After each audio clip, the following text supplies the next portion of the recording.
Hello everyone, it is Garrett Stewart here with Keller Williams Group 1 here in Reno, Nevada. I am here to go over last month's numbers for the month of March of 2019 and see what happened for that month in the real estate market. Let's dive in and take a look.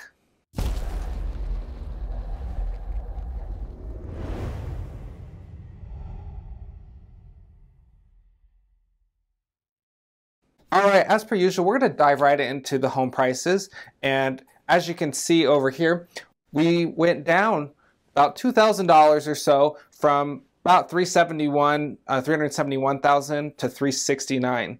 So just a small little drop. It's not basically that can change by one home sale. So nothing really changed. We're holding pretty steady right now. Let's take a look and see how it is over a longer span over the last 13 months. So as you can see over the last 13 months here, we can see a little bit more of a trend compared to last month to the March before of 2018. You can see it went 375 for last March. We're at 369. So just a $6,000 difference, very close. So not a lot has changed over the last year in terms of pricing. So we'll keep an eye on that, but we're not seeing the extreme changes that we were seeing back in 2017 of giant jumps in prices. So we'll continue to watch this, see what happens in the upcoming months. Now diving into the average days to contract, you remember 2 months ago, back in January, we hit a recent record of days to contract was getting really high. We were at 74 days, and then we dropped back down to 69 last month, or for February, and for March, we dropped down again to 58 days to contract. Again, days to contract is essentially the day your home goes live on the market for sale until the day you get an accepted offer. So once you accept that offer, that's when it goes under contract, and that's when that timer stops. So that's 58 days. You can expect about 58 days on average to get a contract. Every area is different in Reno. Some areas traditionally go a lot faster. Some take a little bit longer. So again, this is for Reno and Sparks combined. So different areas mean different things. So you could sell homes are still selling under a week, but some, especially homes that might not be priced correctly, might take a little bit longer to sell too. That makes a difference as well. All right, so how are the days to contract affecting inventory and sales? Well, you can see here on the red in the graph is the inventory, the amount of homes that are on the market for the month. And you can see that over the last few months, it's been trending downward. And you can see the black over the last couple of months has trended upward. So that's meaning that there's going to be a little bit less available for people out there in terms of more homes are selling than there are on the market, or they're getting closer together. The closer these two graphs are, the two colors are closer to each other, the less available there's going to be in terms of choices. So, wow, so 2 months of inventory. That was a big drop from February to March this year. And so we were at 2.7 months of inventory to 2. We were up to 3.2 in the most recent time, was the highest point in the last couple of years.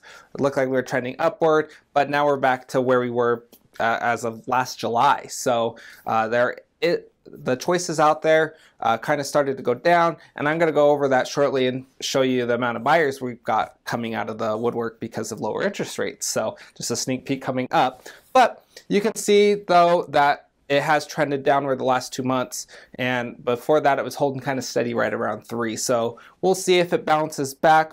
We're going in the spring market, a lot of homes. That's when the most homes do come on the market. So we're hoping we get a big wave of inventory to help out and build up our inventory. So we do have more choices for the buyers out there because most people looking to sell their home are going to need to buy as well. So they're going to need some choices as well. So we are hoping to shoot for that 5 to 6 month mark, which is a balanced market. But right now, 2 months is still in a seller's market.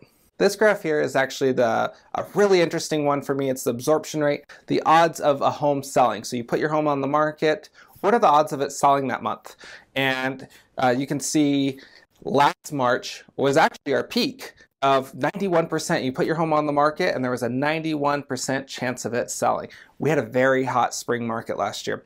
And this March we have 52%. So it was taking, there's 52% chance now of it selling for the month of March.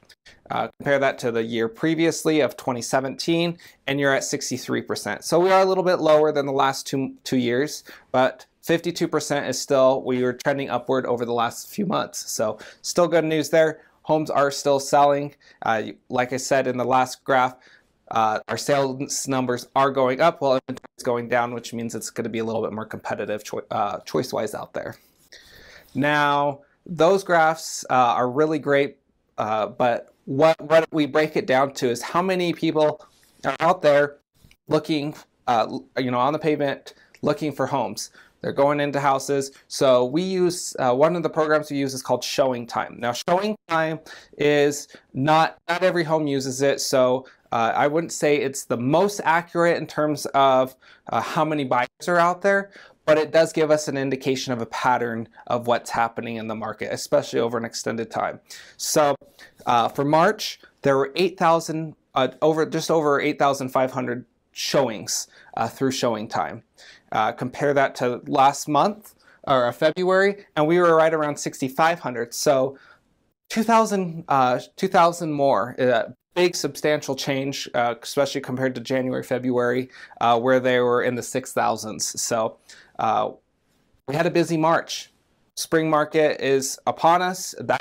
That's a major factor in there, but also interest rates are really low, and I'm going to go into that again. I keep teasing it, and I'm going to go into that in the next few slides. But like I said, we want to look at a pattern in terms of a little bit more bigger range. So instead of focusing just month by month, since we did just finish up our first quarter of 2019, let's compare the first quarter of 2019 and 2018. All right, so as you can see here, 21,000, almost 22,000 showings for the first quarter of this year versus just over 20,000 last year. So we have over 1,000 more showings.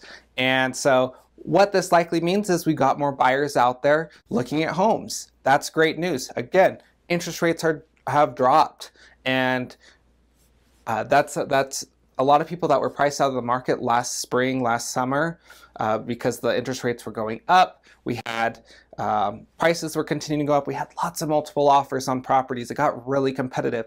That finally slowed down a little bit, and these people that maybe gave up last spring and summer finally are reconsidering again, because there are some more choices out there. There are some more, it might be a little bit more affordable for them now that the interest rates have backed down. So we're going to continue to watch this and see how this breaks down over the next few months, and see how that affects the homes out there that are on the market. Now, looking at the Sparks market specifically, we did see the median home price drop slightly to $350,000, and we did see what was really interesting is the units sold jumped up dramatically, about 44% to 166 units sold. So that was a really interesting point on there. Also, new listings are up. That's great news. Days to contract has dropped. Inventory did drop as well, though. So we're going to continue and hope, cross our fingers, that our inventory does come back up so we can have a few more choices out there for the buyers. Let's look at Reno. So looking at Reno, you can see that prices did increase slightly for the median price to $390,000. So that's, and again, these are single family homes.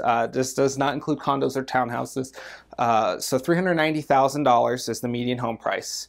We're looking, what was a really big jump there is we got a lot of new listings in Reno. And that's great news. 439 new listings last month. The days to contract average days to contract did drop as well to 62 days to contract. So that's awesome as well. Good news, units sold went up, and inventory, though, total did drop down.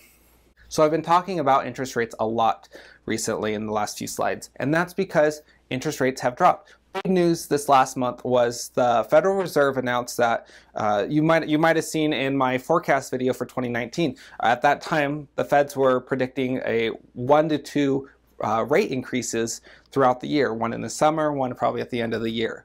And so we were expecting interest rates to continue to go. That's what they were saying. Now they're backing off on those plans, and they're saying they don't intend to increase interest rates at all this year. Now that's just a base, so that doesn't directly affect a mortgage loan, but it does. There is correlation between it with the banks, so that means that less likely that the prices are, or the more likely that the prices will not increase, or the rates won't increase. So that's great news for the home buyers out there and sellers, because if you're looking to sell a home, you want your buyers to have a lower rate so they're more likely to afford your home. That puts more buyers, prospective buyers, and eyes on your home. So looking at the forecast, again, these numbers are different than what I had on my presentation last month, because all of these, Freddie Mac, Fannie Mae, the NAR, and MBA, all dropped their estimates. So great news there, because that means, because of that big news, all these rates over into 2020 are all going to be lower most likely. So you can see 4.43, we have 4.45, and then so just a slight increase there, probably going to stay relatively close to the same.